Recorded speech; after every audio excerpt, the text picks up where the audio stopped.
Bonjour à tous et bienvenue dans cette nouvelle vidéo du podcast Le Pharmapreneur et plus particulièrement dans cette série de vidéos du quotidien d'un pharmacien titulaire, mon quotidien en tant que pharmacien titulaire au sein de notre pharmacie, la pharmacie du manoir à Isnoville, mais également mon quotidien en tant que manager, en tant que logisticien, mes rapports avec mes collègues de la pharmacie, avec mes confrères de nos pharmacies satellites, Hélène, Max, Alexis, puis également mes rapports avec mes délégués commerciaux, avec mes patients et avec mes amis du groupe des Avengers avec lesquels nous discutons, nous échangeons, nous partageons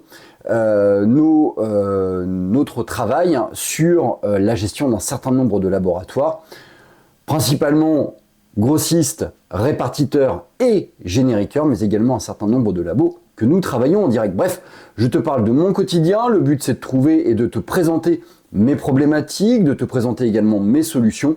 Le but, nous faire avancer dans notre pratique quotidienne en tant que pharmacien, en tant qu'équipe pharmaceutique. Alors, qu'est-ce qui s'est passé durant cette semaine? Alors, on est sur la dernière semaine avant les vacances de Noël. Et pour beaucoup de personnes, c'est l'heure du bilan. Alors, il y en a pour qui, en fait, c'est l'heure du bilan réel, le bilan comptable. Nous, il a déjà été réalisé, en tout cas, il est déjà clôturé depuis la fin du mois de septembre. Et cette semaine, tu le verras, on va avoir un rendez-vous avec notre comptable pour faire le point sur l'année 2024-2025. On a fait un bilan un petit peu anticipé tout simplement parce que la période du mois de septembre, elle est toujours un petit peu moins dense pour les comptables pour pouvoir tout analyser, pour pouvoir tout faire. Et puis comme on a une actualité qui est quand même assez dense dans notre groupe, et du coup ça leur permet de tout analyser, de nous donner une retranscription la plus fidèle possible par rapport à nos besoins.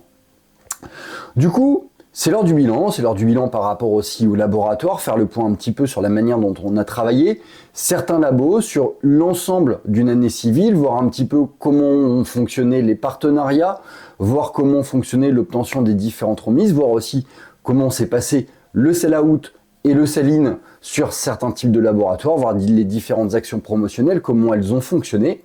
Et puis bien évidemment, on arrive sur la grande période où on va analyser les partenariats avec notamment le génériqueur. Tu le sais, depuis quelques mois, notre groupe travaille activement sur le marché 2026 avec notre génériqueur, et puis bien évidemment aussi sur le marché avec notre grossiste répartiteur pour cette année 2026. Bref, le moment des bilans, c'est dense, il y a beaucoup de stats. Alors moi, c'est des parties qui me plaisent plutôt pas mal parce qu'il y a beaucoup de chiffres à analyser, à mettre en comparatif, à challenger aussi finalement.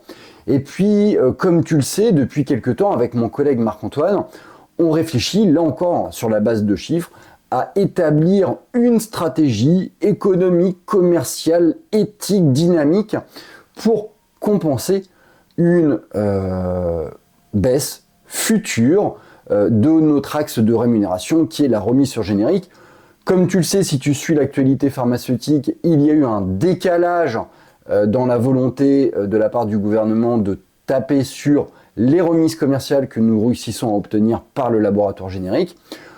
Avec Marco, on sait que ce n'est qu'un saut de puce, ce n'est qu'un temps d'attente qui doit nous permettre, en tant qu'entrepreneur, de réajuster notre tir, de réajuster finalement notre business model. Moi, personnellement, et Marco suit ma vision, ça nous donne juste du temps, ce n'est pas une garantie de maintien. Et donc, il est important pour nous, en tant qu'entrepreneurs, de ne pas rester sur quelque chose d'établi, en tout cas sur les bases actuelles, mais d'ores et déjà de réfléchir à des stratégies futures pour compenser à moindre coût. Alors, quand je dis à moindre coût, c'est à moindre coût salarial, à moindre coût logistique, à moindre coût temporel, cette perte de volume financier. Le but, en fait, finalement, c'est ça, c'est d'essayer de trouver de l'économie, de l'argent, pour parler très clairement, en réalisant factuellement le moins d'actions possible, quelque chose qui ne va pas nous coûter trop cher en termes de coût salarial, en termes de coût entrepreneurial, de temps entrepreneurial, de coûts logistiques aussi, si jamais on doit investir dans des solutions, etc. Bref, essayer de trouver des solutions qui nous permettent de gagner de la marge, tout simplement. Parce que finalement, un an, ça passe vite, et que on n'a pas envie avec Marco de se retrouver au dos du mur. Donc on réfléchit à un certain nombre de stratégies, on en a déjà mis en place certaines avec notre équipe, et on continuera encore, et sur l'ensemble de l'année 2026, à réfléchir à ces stratégies. Pour revenir à cette semaine, donc la journée du lundi, c'est une journée relativement simple, comme je te l'ai dit, c'est la période des bilans, donc il y a beaucoup de travail en back-off. Accessoirement, je fais aussi la réception des commandes labo. Alors, dans un cadre d'aménagement d'une future négociation et en tout cas d'anticipation de négociation, on a réalisé des grosses commandes avec notre laboratoire Biogarant. Elles ont été réceptionnées durant le week-end, on continue à les réceptionner dans la semaine. Le but, c'est d'avoir un stock qui nous permette de tenir sur quelque chose d'assez tournant pour ne pas avoir à commander sur le début d'année 2026 et nous ouvrir la pleine possibilité de négocier jusqu'au dernier moment nos accords génériques. Donc du coup, il y a ça, donc ça veut dire beaucoup de paramétrage robot, ça veut dire beaucoup d'ajustements de façon à ne pas encombrer le robot inutilement avec des références qui ne sortent pas, mais aussi avoir les bonnes références, parce que finalement on se retrouve avec 20, 30, 40 caisses SERP stockées à l'étage, avec un certain nombre de produits mal dispatchés à l'intérieur. Et donc, comme je l'ai dit à mes équipes, très rapidement, vu notre cycle de rotation, on risque de se retrouver avec des produits qui vont manquer dans le robot, qui vont être présents dans nos stocks, mais qui vont être, entre guillemets, cachés dans les caisses, et qu'on devra finalement retrouver dans les caisses pour remettre dans le robot. Donc de façon à s'éviter ça, déjà on ajuste le premier tiers, c'est-à-dire un bon premier remplissage du robot, et puis on essaye d'organiser la gestion de ces caisses au sein de notre réserve, je dirais, à l'étage. Pour cela, et cette semaine, on a accueilli 4 stagiaires de 3e. Ces stagiaires de 3e, on va les avoir pendant 5 jours complets, 2 filles, 2 garçons, Jalane, Camille, Louis et Robin. Ils sont là pour faire un certain nombre de choses, pour découvrir le milieu officinal.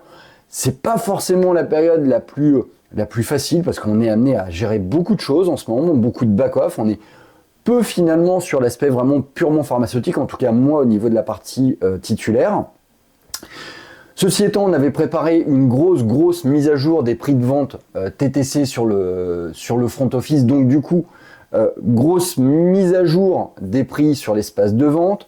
Les stagiaires nous ont également aidés à réceptionner les commandes, à ranger les commandes, à ranger et à réorganiser les produits génériques.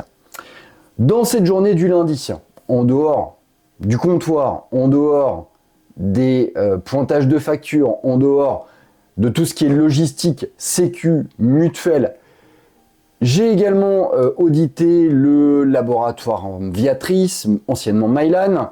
Viatris, on a vu une discussion qui s'était clôturée au mois de juillet parce que tout simplement, il n'avait pas de latéralité, de visibilité pour pouvoir nous faire des propositions, je dirais, honnêtes, tenables dans le temps.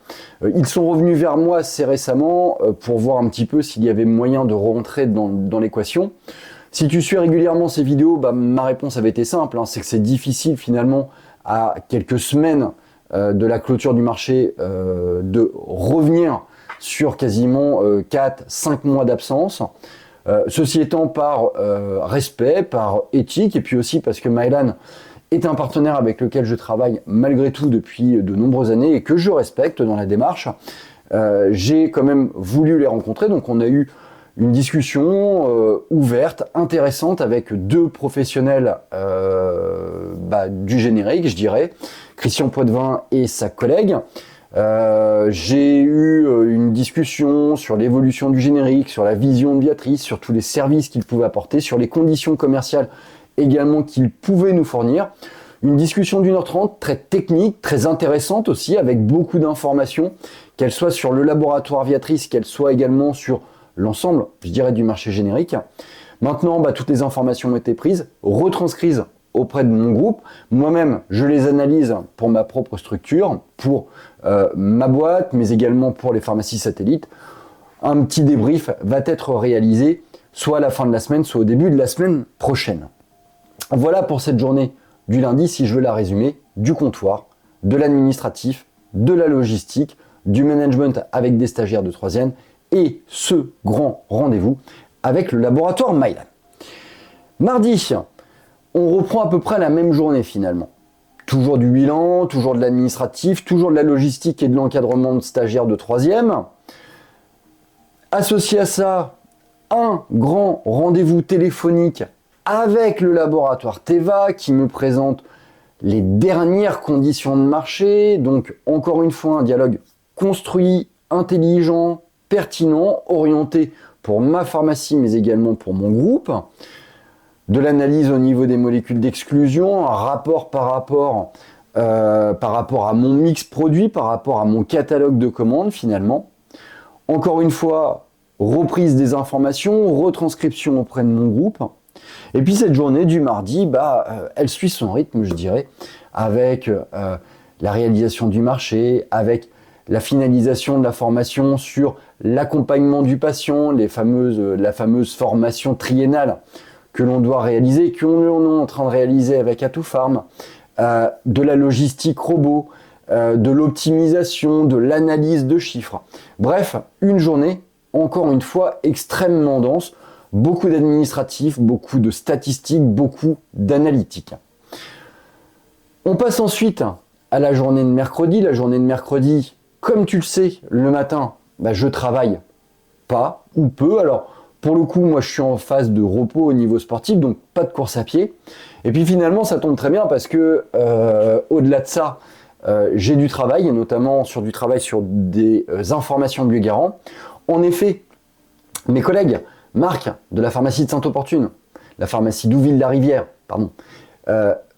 Mathieu de la pharmacie de Saint-Jacques ont eu leur rendez-vous avec leur commercial Biogarant. Donc j'ai déjà des informations sur la manière de fonctionner de Biogarant pour l'année 2026, ce qui me permet d'analyser finalement ces conditions au regard de ma propre activité, et puis finalement en fait de déjà travailler sur un certain nombre de questions que je me dois de soulever aussi bien pour ma structure mais également pour le groupe des Avengers, de façon à ce que chacun puisse y trouver son bonheur, en tout cas dans l'accord qui va être validé pour l'année 2026.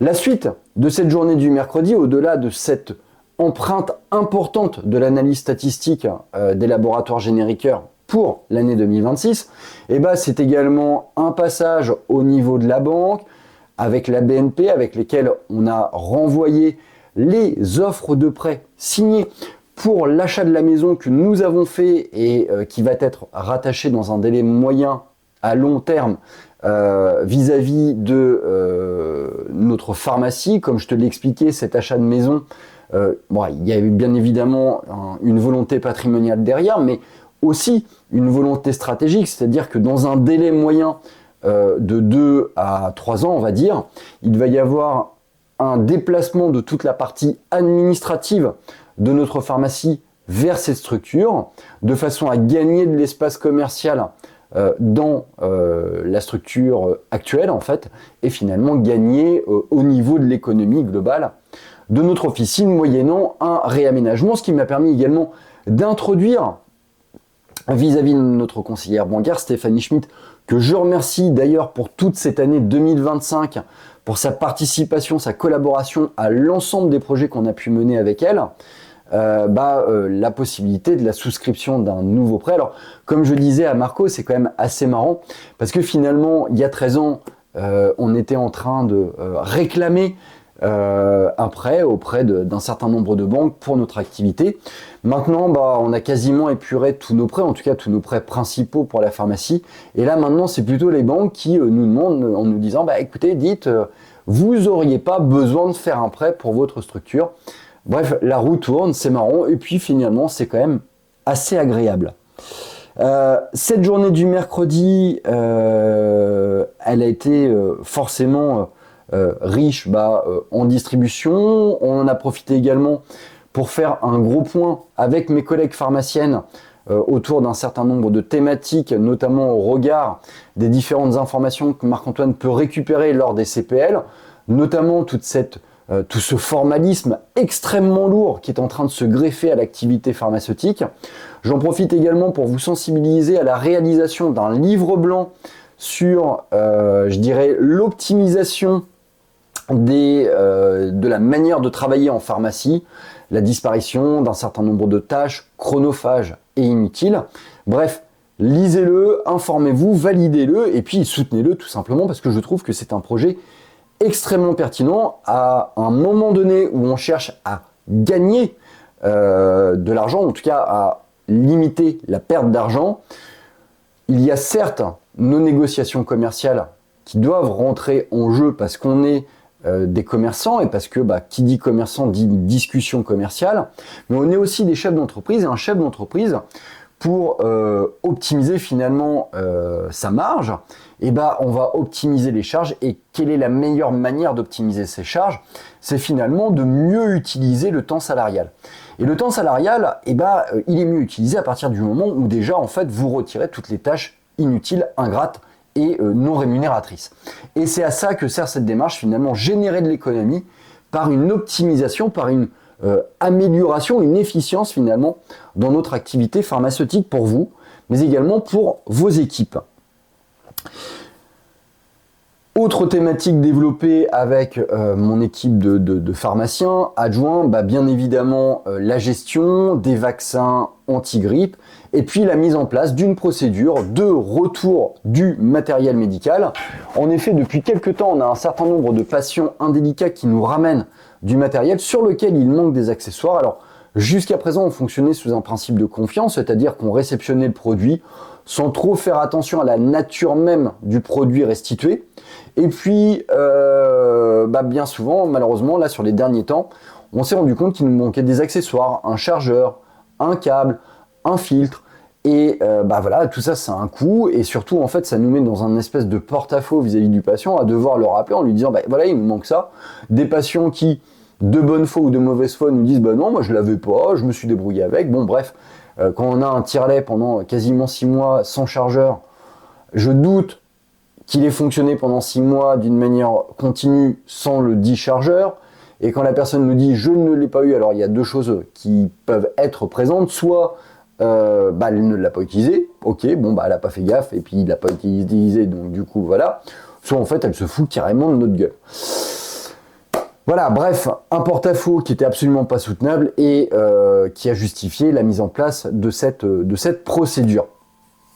Du coup, voilà, l'optimisation à ce niveau-là, ce qui m'a permis de reporter également la nécessité de refaire un check avec nos apprentis préparatrices sur la bonne réalisation de la désinfection du matériel, avec une validation forcément que l'ensemble du matériel au moment de la désinfection soit bien présent, de façon à ne pas se retrouver avec un espèce de porte-à-faux. Donc, un contrôle lors de la sortie du produit et finalement un contrôle également lors du retour du produit. De contrôle, vaut mieux de contrôle que pas du tout, on va dire. D'une manière parallèle, on a également fait une grosse discussion avec Marlène mardi autour d'un certain nombre de sujets, à peu près les mêmes, orientés plus par contre équipe préparateur, préparatrice, discussion autour du solaire et notamment avec les différents labos de rétro. Bref, voilà de la communication, de l'échange. Jeudi, encore de l'analyse pour ma part le jeudi matin, beaucoup de travail statistique évidemment. Le jeudi après-midi, grosse discussion avec mon collègue Marc-Antoine sur le choix d'un groupement pour l'année 2026. Décision a été prise de rester tel que pour l'année 2026. Pourquoi? Et je vais rappeler le groupement que moi personnellement j'avais choisi, à savoir celui d'Aprium. Cette démarche d'un choix de groupement, elle a été lancée par le groupement Lafayette. Voilà. Lafayette nous a présenté un certain nombre de choses, nous a donné un certain nombre d'éléments. Je dois avouer que le rapport a été très bon, très professionnel. avec Alban. Après, on n'est pas forcément en adéquation avec l'ensemble de ce qui nous a été présenté par le groupement Lafayette. L'image du groupement Lafayette ne nous dérange pas, ça c'est pas trop le problème, sauf que factuellement, je sais pas pourquoi, on sait pas pourquoi avec Marc-Antoine, c'est pas le groupement qu'on va choisir primairement. Alors je sais pas si c'est une question de ressenti, en tout cas je ne l'espère pas, parce que pour moi en fait Alban il a fait un travail absolument formidable, très professionnel, très éthique, très complet en fait.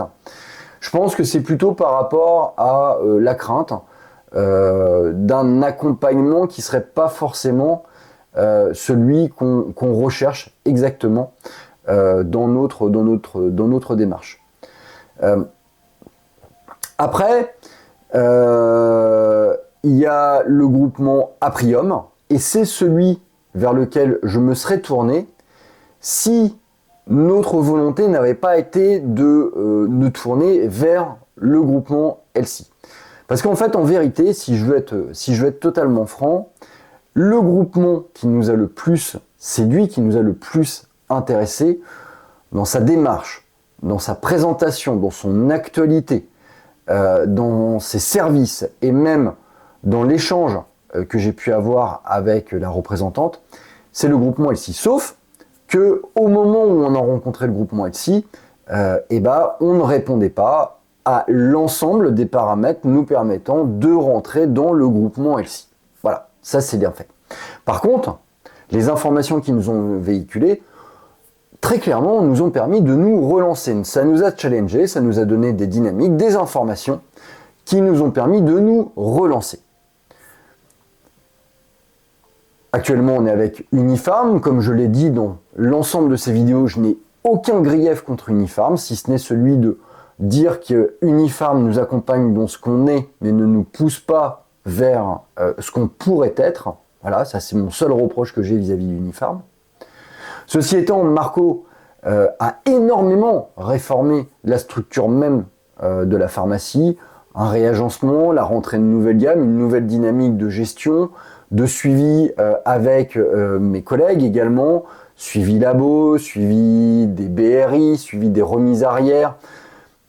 Une grosse discussion également au niveau des promotions, au niveau de l'expérience patient, on va dire d'une manière globale. Donc, on a, à mon sens, relevé le challenge, car très clairement, en fait, sur la dernière année, on a gagné quasiment pas loin de 8 à 9% d'activité sur notre activité globale, avec une augmentation également de la marge d'activité. Donc ça, c'est une très bonne chose. Après, comme on ne pouvait pas souscrire au groupement LC, il fallait quand même choisir une alternative. Parce que finalement, en dehors de la discussion qu'on avait avec Marc-Antoine, au début de l'année 2025, Marc-Antoine, il exprimait une certaine forme de fatigue, d'essoufflement vis-à-vis de la pharmacie. Moi, à mon niveau, non, je n'avais pas cette espèce d'essoufflement vis-à-vis de notre structure actuelle. En ce moment, je suis un petit peu plus fatigué, c'est peut-être aussi la période hivernale qui veut ça, ou parfois des réflexions de titre personnel. Par contre, Marco, lui, il a été reboosté par les informations d'Elsie. Aprium, finalement, si on y réfléchit, il apporte beaucoup de choses. Mais est-ce que c'est notre choix numéro 1 ? Non, ça ne l'est pas. C'est notre choix numéro 1, mais par défaut. Alors, la réflexion avec Marco, c'est de se dire, nous, si on choisit un groupement, c'est pour que ça dure, pour que ça soit dans la durée. C'est pas pour un an, c'est pas pour se le relancer et retoquer à la porte d'Elsie dans un an. Bref, c'est pas un partenariat à court terme. Donc la décision a été prise de se dire, on va continuer comme on est actuellement, avec la progression qu'on est actuellement, et tester finalement en fait ce qu'on fait pendant encore un an, et d'ici 7, 8, 9 mois, faire un point, voir avec Marco comment il est, voir avec moi aussi comment je suis dans mon état d'esprit vis-à-vis de la pharmacie, et puis de dire, on a progressé ou pas, suffisamment ou pas, on revoit Elsie, on valide ou pas avec eux, un partenariat. Et si jamais ce partenariat ne fait pas, on refait un point daté, sachant que le choix, si je veux dire numéro 1 bis, sera Aprium, ou unique, je dirais, parce que c'est le challenger pour moi d'Aprium. Et ben on fera le point avec ces deux groupements, avec d'ores et déjà toutes les informations que j'ai pu collecter durant cette année.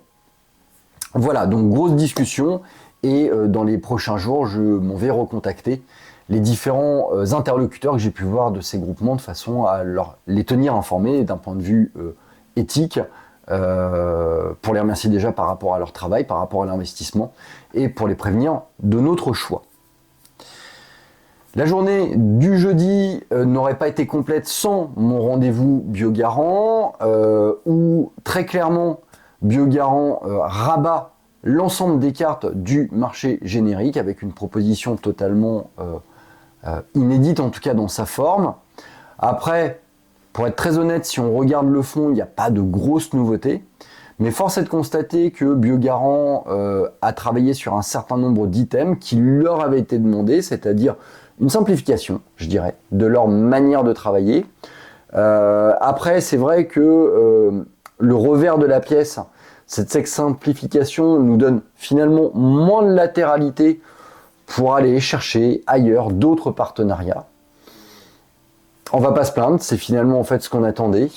Est-ce que c'est une bonne chose? Bah finalement, on va le voir à l'horizon de l'année qui va s'écouler.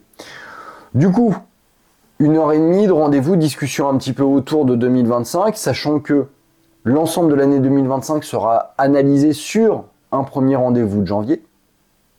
Et puis, la proposition 2026 avec des systèmes de pondérés, des systèmes de marge de remise sur facture, des systèmes de pondérés, un tout global, des marchés spécifiques pour les biosimilaires, des discussions particulières par rapport aux biosimilaires, une simplification dans la manière de travailler, une validation d'un certain nombre d'accords au niveau de la reprise des produits périmés, on va dire. Bref, un rendez-vous extrêmement constructif, voilà, pas évident, mais qui, malgré tout, et pour preuve de ma bonne foi, en tout cas pour valider une partie de cet accord, m'a amené à valider avec Biogarant une partie des précaux pour l'année 2026, en tout cas pour l'ENR. Fin de journée, après ces rendez-vous massifs, de nouveau quelques petites discussions téléphoniques avec le laboratoire Teva pour affiner leurs propositions. Une grosse soirée avec notre équipe de la pharmacie du Manoir. Une sorte de team building, on va dire, organisé par Marc-Antoine, au sein d'une structure qui nous a permis de réaliser des lancers de haches. Voilà, un très très bon moment en équipe, de partage, d'échange, de discussion. Et puis on a réalisé aussi notre Santa Secret à l'ensemble de l'équipe. Voilà, on a cette petite coutume depuis 4-5 ans qui avait été instaurée par notre ancien adjoint et désormais collègue de la pharmacie des Emmurés, Maxime. Et donc voilà, on se réalise des petits cadeaux pour les fêtes de Noël. Ce vendredi, jour durant lequel je te réalise cette vidéo, deux éléments, je dirais, caractéristiques. Déjà, le travail ce matin, pour moi, c'était de finaliser la transmission d'un certain nombre de factures au comptable pour notre rendez-vous de bilan. C'était également un échange avec la gendarmerie concernant une éventuelle prise en charge d'une facture pour une récupération de données vidéo dans le cadre d'une perquisition qu'ils ont réalisée. Et puis aussi, et surtout, je dirais en fait, la transmission d'un mail synthétique auprès de mes collègues, confrères de la pharmacie, des différentes pharmacies partenaires des Avengers, autour de mon échange avec Biogarant, de ce que cela impliquait, de ce que cela entraînait, de mes points de vigilance aussi, et puis de mes recommandations finalement par rapport à la sélection d'un partenariat pour l'année 2026. Cette fin de journée du vendredi va être pour moi, je dirais, couronnée par notre rendez-vous comptable avec Frédéric Guédon, directement au sein de la pharmacie, sur lequel on va évoquer le bilan de la pharmacie sur l'année 2024, faire un point sur l'évolution de nos charges, l'évolution de notre marge, de notre chiffre d'affaires, identifier finalement aussi notre capacité d'autofinancement pour d'éventuels futurs projets. Bref, une discussion qui va nous prendre grosso modo 1 heure, 1 heure un quart, le temps d'aborder un certain nombre de documents et d'éléments qui nous permettront de nous projeter d'une manière extrêmement active sur l'année 2026. Voilà, c'est tout pour cette semaine du pharmapreneur au sein de cette pharmacie, de la pharmacie du Manoir. J'en profite pour te souhaiter de très belles fêtes de Noël. Profite bien, c'est des moments importants, la famille. Profites-en également pour célébrer, je dirais, le temps que tu passes avec ton équipe aussi. Voilà, passe un très très bon moment. Fais le point également, ça c'est important. Et puis, je te dis à très bientôt pour une prochaine vidéo du pharmapreneur. Il y aura sûrement pas de vidéo du quotidien d'un pharmacien la semaine prochaine. Tout simplement parce que on va arriver sur les 2 semaines de vacances de Noël. Très honnêtement, il n'y a pas grand-chose. Et puis, la journée du mercredi, du 24, ça va être une journée qui va être extrêmement dégradée en termes d'activité. Il n'y a pas de rendez-vous avec les commerciaux. Lundi, mardi, c'est très mort. Jeudi, c'est férié. Vendredi, tu sais que je ne travaille pas. Samedi, très probablement, je ferai juste un petit passage au niveau de la pharmacie, mais rien de très concret. Bref, je suis pas forcément sûr d'avoir des choses à te dire. Je réaliserai par contre une grosse vidéo bilan pour l'année 2025 et puis finalement te présenter mes projets pour l'année 2026. Sur ce, je te dis à très bientôt pour une prochaine vidéo et comme on dit en ce moment, à l'année prochaine.